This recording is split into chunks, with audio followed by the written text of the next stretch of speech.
வந்து பார்த்திங்கன்னா 20th of January இப்போ மார்க்கெட் வந்து போஸ்ட் மார்க்கெட் ரிப்போர்ட் வந்திருக்கு. யார் யார் என்னென்ன பொசிஷன் வச்சுருக்காங்க அப்படின்னு சொல்லி நம்ம இப்போ பார்ப்போம். எஃப்ஐ வந்து என்ன பொசிஷன் வச்சுருக்காங்கன்னா, அவங்க இன்றைக்கும் பேரிஷ் பொசிஷன் தானே வந்து வச்சுருக்காங்க. எந்த ஒரு அட்ஜஸ்ட்மெண்ட்டும் ஒன்றும் பண்ணலை. ஓகேவா?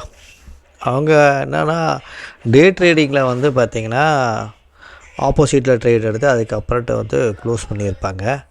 ஆனால் அவங்க வந்து பொசிஷன் ட்ரேடிங் வந்து பார்த்திங்கன்னா பேரிஷாக தான் இருக்காங்களே.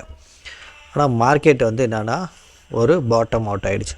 ஸ்டார்ட்டுக்கு வந்தால் இங்கே பார்த்திங்கன்னா ஒரு டபுள் பாட்டம் ஆகிடுச்சு. இன்றைக்கி நல்ல ஒரு மொமெண்டம் இருந்தது.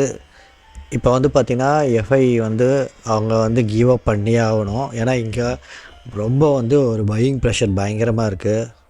நாளைக்கு வந்து மார்க்கெட்டோட கீ ஏரியா வந்து பார்த்திங்கன்னா 23,303, டவுன் சைடில் வந்து 23,202 அங்கே போகாதுன்னு நினைக்கிறேன். மேலே வந்து பார்த்திங்கன்னா 23,433. ஓகேவா?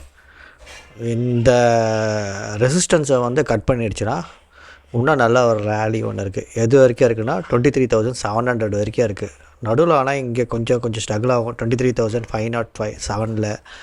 அதுக்கப்புறம்ட்டு வந்து 23,572. இதெல்லாம் கீ ஏரியாஸ். நீங்கள் உங்களுக்கு ட்ரேட் எப்படி வேணுமோ அதுக்கேற்ற மாதிரி நீங்கள் வந்து யூஸ் பண்ணிக்கலாம். நாளைக்கு எப்படி ட்ரேட் பண்ணுறதுன்னு சொல்லிட்டு நாளைக்கு வந்து பார்க்கலாம்.